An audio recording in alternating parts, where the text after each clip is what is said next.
kata Sayyidina Ali bin Abi Thalib, didiklah anak kalian lebih kencang lagi, lebih bagus lagi daripada zaman kalian. Kenapa? Karena anak-anak kalian akan menghadapi zaman yang lebih kuat lagi daripada zaman kalian, seperti itu. Jadi tentunya kalau dari cara ya pasti berbeda ya. Kalau kita tatap muka kan bisa langsung kita omelin ya kan. Kalau PJJ kita mau omelin lucu. Kenapa? Karena kita jauh.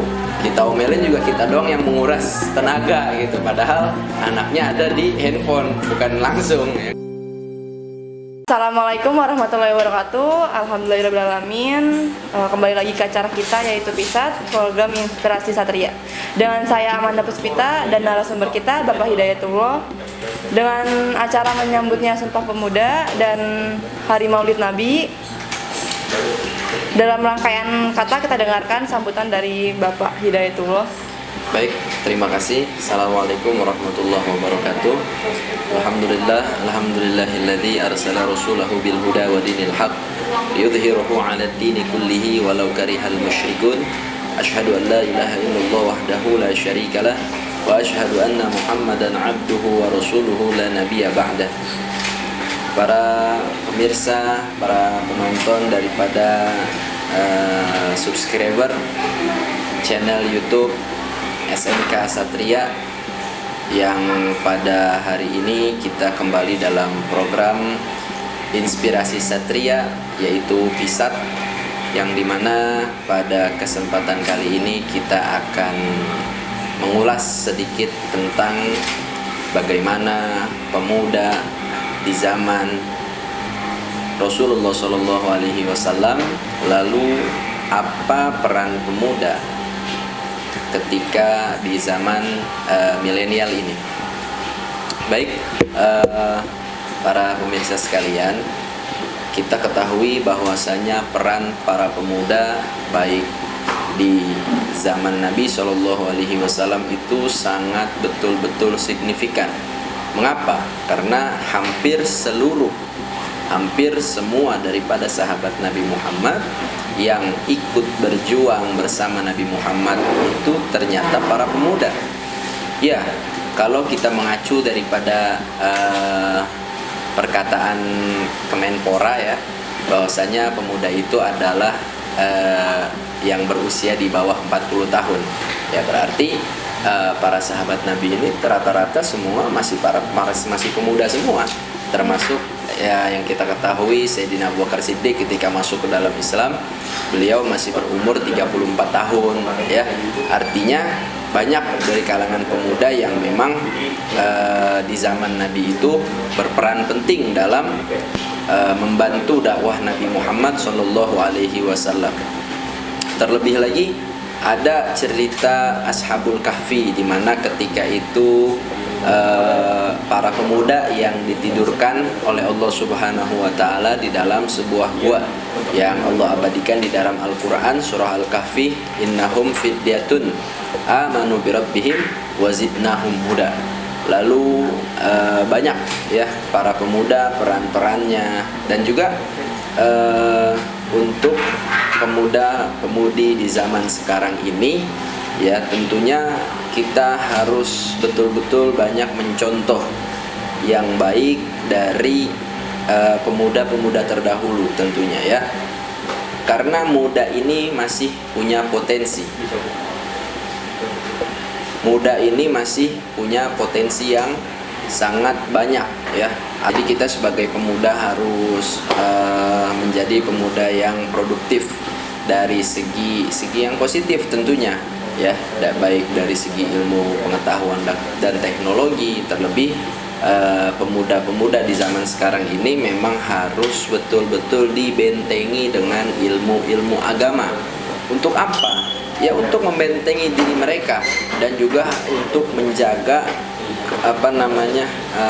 akhlak, kepribadian dan moral mereka, yang dimana kita ketahui di zaman sekarang ini, di zaman yang serba canggih katanya, namun nyatanya jikalau tidak bisa disikapi dengan baik zaman sekarang ini, tentu bisa merusak ya moral dan akhlak para pemuda seperti itu.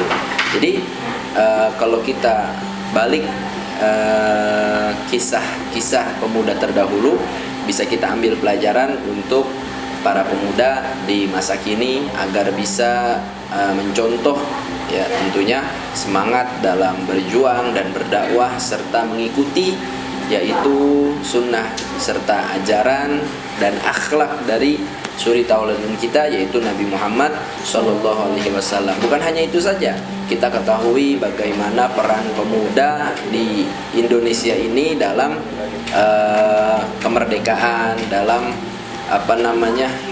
membantu kemerdekaan Republik Indonesia ini. Ternyata bukan hanya dari kaum tua, banyak dari para pemuda yang ikut andil dalam kemerdekaan Republik Indonesia ini. Seperti itu, Amanda. Oke. Ada lagi, Pak? Cukup? Oke. Boleh saya tanya-tanya sedikit? Ya, silakan. Menurut Bapak, di era globalisasi milenial ini, perbedaan drastis yang terjadi menurut Bapak seperti apa? Perbedaan drastis dari segi apa nih? Dari segi moral, pendidikan. Oh gitu ya. Jadi kalau perbedaan yang terjadi di di dalam diri milenial ya, tentunya betul. Yang drastis itu memang bisa dikatakan ya akhlak juga ada perubahan ya tentunya, karena memang tarbiyahnya pun sudah berubah. Begitupun pesan dari Sayyidina Ali, kata Sayyidina Ali bin Abi Thalib, didiklah anak kalian ya lebih lebih kencang lagi, lebih bagus lagi daripada daripada di zaman kalian. Kenapa? Karena anak-anak kalian akan menghadapi zaman yang lebih kuat lagi daripada zaman kalian, seperti itu. Jadi yang kita lihat di zaman sekarang ini perbedaan dari cara bicara ya. Jangan bicara dengan orang tua, bicara kepada teman sebaya saja kita perhatikan sudah banyak keluar dari nilai-nilai nilai-nilai moral ya. Artinya mereka dahulu tidak berani memanggil dengan nama yang kasar atau dengan nama yang bisa menyebabkan permusuhan. Kalau sekarang sudah menjadi hal yang biasa, bahkan sudah mengganti nama panggilan temannya itu dengan nama-nama yang kurang pantas lah, seperti itu ya. Walaupun itu sifatnya candaan ya, tapi dalam hal ini menjadi tolok ukur bahwasannya kemerosotan moral ini memang ada gitu, seperti itu. Selanjutnya, gimana cara Bapak sebagai guru agar pemuda Islam atau remaja masa kini di era milenial atau di globalisasi ini tidak tergerus alur yang negatif ya. Kalau saya sebagai pendidik ya, karena memang kalau berbicara strategi dan cara mendidik ya, tentunya setiap guru, setiap orang itu punya strategi masing-masing ya. Kalau saya lebih kepada strategi pendekatan. Kenapa harus ada pendekatan ya? Karena anak zaman sekarang itu nggak bisa kita kasar ya. Kita kasar sedikit, wah mereka lebih galak ya. Atau kita kasar, mereka baper. Bahasanya apa tuh kalau baper ya? Bawa perasaan ya. Wah dia ya kita harus memakai strategi pendekatan, khususnya yang saya lakukan di di dalam mata pelajaran saya. Jadi ketika ada anak yang sulit untuk absensi, saya tidak langsung menjudge bahwasanya wah anak ini malas, enggak.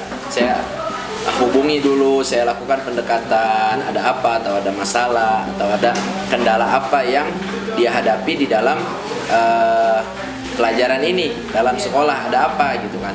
Karena kan kita tidak bisa melihat satu masalah dari satu sisi aja, kita harus melihat dari segala sisi agar bisa mendapat yaitu jawaban yang sekiranya lebih bijak lah gitu. Jadi seperti itu ya, harus bisa metode pendekatan kepada anak-anak milenial sekarang, seperti itu. Oke, nextnya Pak, tentang sikap remaja belakangan ini, tentang moral atau segi sikap kepada guru. cara ngajar, ada cara ngajar yang beda nggak sih Pak antara tatap muka dengan PJJ? Iya. Iya. Tentunya kalau dari cara ya pasti berbeda ya. Kalau kita tatap muka kan bisa langsung kita omelin Iya, ya kan. betul. Kalau PJJ kita mau omelin lucu. Kenapa? Karena kita jauh. Kita omelin juga kita doang yang menguras tenaga gitu. Padahal anaknya ada di handphone, bukan langsung ya. Iya, Mau kita jitak, nggak ada orangnya ya kan. Jadi apa sih istilahnya, lebih kepada kita tuh membuat kayak poin-poin lah gitu, katakanlah lebih kepada poin. Jadi ketika anak ini tidak absen, kita berikan dia poin. Jadi kalau poinnya sudah sekian, kita panggil anak itu, bagaimana pemecahan masalahnya, ada apa gitu. Jadi memang kalau ketika kemarin sudah tatap muka pun ternyata mereka lebih antusias gitu. Saya tanyakan bagaimana ketika PJJ, kenapa ketika PJJ kalian sangat malas untuk melakukan absen ya, padahal ketika tatap muka rajin masuk semua gitu ya. Masing-masing berbagai jawaban, ada yang mengatakan oh saya nggak punya kuota, oh saya ketiduran dan lain sebagainya. Itu menjadi apa ya, sebuah problem sebenarnya ya dalam hal PJJ ini. Tapi ya bagaimanapun kita harus mengikuti proses ini karena memang kita masih dalam yaitu masih keadaan pandemi ya. Iya, Jadi betul. ya harus seperti itu. Jadi adalah perbedaan daripada PJJ dan langsung tatap muka. Oke. Terlepas dari pengaruh negatif yang mendominasi generasi muda sekarang, segi positifnya itu menurut Bapak masih ada atau Udah nggak ada sama sekali. Sebenarnya gimana ya, kalau kita berbicara positif atau negatif ini kan dia ini sifatnya apa ya, fleksibel ya. Iya. Bisa dilihat dari sisi manapun. Kalau kita katakan oh milenial sekarang ini kebanyakan negatifnya, enggak juga. Iya. Oh milenial ini kebanyakan positifnya, ya enggak juga seperti itu. Jadi kita harus lebih objektif dan tergantung dari tolak ukur apa yang kita gunakan gitu kan. Kalau kita katakan apa namanya generasi milenial ini sudah tidak ada sisi positifnya, nggak bisa seperti itu. Ternyata jangan gara-gara satu oknum milenial yang kurang baik lalu kita katakan oh milenial di zaman ini sudah tidak baik semua gitu. Ada ya, bahkan dia masih banyak dari generasi milenial yang memiliki sikap sisi positif. Tentunya di era di zaman sekarang ini bagi milenial yang bisa memanfaatkan apa namanya kemajuan daripada teknologi ini, bisa membuat mereka lebih apa namanya lebih dapat lebih maju untuk menggapai daripada cita-cita mereka, dan juga untuk menjelajahi dunia itu menjadi lebih mudah. Dari apa? Ya dari dengan kita memanfaatkan teknologi yang ada di zaman ini. Lain dengan pemuda yang memang ada sisi negatifnya, bahwa mereka bukan memanfaatkan teknologi ini untuk kebaikan-kebaikan, tapi mereka gunakan atau manfaatkan teknologi ini untuk hal-hal yang kurang baik. Ya seperti itu. Ya banyaklah di zaman sekarang. Contoh mereka bermain game dari pagi sampai malam. Ya, dari pagi sampai malam diisi kegiatannya hanya untuk bermain game saja. Ya sebenarnya nggak masalah sih, dan juga tidak ada larangan. Silahkan kalian mau main game, mau main apa, itu tidak ada larangan. Tapi menjadi suatu yang bermasalah ketika kalian bermain game ini tidak mengenal waktu dan melupakan kewajiban kalian sebagai milenial ya, terlebih milenial yang beragama Islam ya. Tentunya di situ ada kewajiban untuk sholat, kewajiban untuk bakti kepada kedua orang tua dan lain sebagainya. Jadi kalau kita katakan sisi positif dan sisi negatifnya, ya masing-masing punya kelebihan dan kekurangan dari milenial zaman sekarang, seperti itu. Sebelum kita akhiri, ada pesan-pesan yang ingin Bapak sampaikan buat generasi milenial saat ini? Ya, jadi kalau pesan untuk milenial di zaman sekarang ini ya, tentunya marilah kita betul-betul bentengi diri kita dari pengaruh-pengaruh negatif. Kenapa ya? Karena yang pertama jangan sampai salah pilih pergaulan, jangan sampai salah pilih teman, ya. Karena Nabi SAW sudah mengatakan, sudah mengisyaratkan di dalam sabdanya, beliau berkata, agama seseorang tergantung agama temannya. Waduh, berarti agama kita bisa ngikut agama teman? Enggak begitu. Artinya perilaku seseorang itu tergantung bagaimana perilaku teman duduknya. Kalau dia duduk dengan orang yang senantiasa berbuat baik, senantiasa dia mempunyai perkataan yang baik, maka otomatis orang itu akan ngikut. Artinya kalau bahasa zaman sekarang, circle, ya, bangun circle itu circle yang bagus-bagus aja, ya. Punya teman yang nggak berguna, tinggalin. Zaman sekarang udah begitu aja. Kalau punya teman yang sekiranya nggak bisa buat diajak maju, nggak bisa untuk kita mencontoh kebaikannya, ya udah tinggalin. Dan sebenarnya hal itu sebenarnya akan akan hilang dengan sendirinya. Jadi yang sudah tidak sefrekuensi akan menghilang dengan sendirinya, seperti itu. Jadi pesan saya yang pertama yaitu pintar-pintar pilih teman dan pilih pergaulan, seperti itu ya. Lalu yang kedua, bentengi diri kita dengan, ya, walaupun tidak bisa sepintar seorang guru, sepintar seorang ustadz, minimal kita bisa membentengi diri kita, akidah kita agar tetap kuat. Kenapa? Karena banyak di zaman sekarang ini yang mereka keluar daripada nilai-nilai keagamaan, bahkan sampai kepada kemerosotan daripada akidah, yaitu dengan mereka mendangkalkan akidah pemuda-pemudi Indonesia dengan mereka mengatakan bahwasanya udahlah, nggak usah kita beragama, udahlah kita cukup berbuat baik saja. Sekilas omongan ini mungkin bagi orang yang tidak belajar dikatakan benar, tapi itu adalah suatu omongan yang sungguh-sungguh kurang ajar. Kenapa?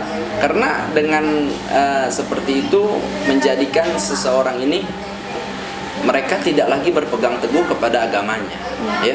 Jangan sampai kita terkuras otak kita, tercuci otak kita dengan ajaran-ajaran yang keluar dari syariat Nabi Shallallahu Alaihi Wasallam. Jadi itu, sebagai pemuda kita harus tetap semangat dan harus membentengi diri kita dari hal-hal yang negatif. Itu aja, Anda. Oke. Sebelumnya makasih buat teman-teman yang udah nonton. Tetap ikutin hal-hal yang positif, dengerin omongan Pak Hidayat, jangan ikutin arahan yang negatif. Sekian aja video kali ini. Terus kurang lebih mohon maaf. Wabillahi taufiq wal hidayah. Wassalamualaikum warahmatullahi wabarakatuh. See you next video.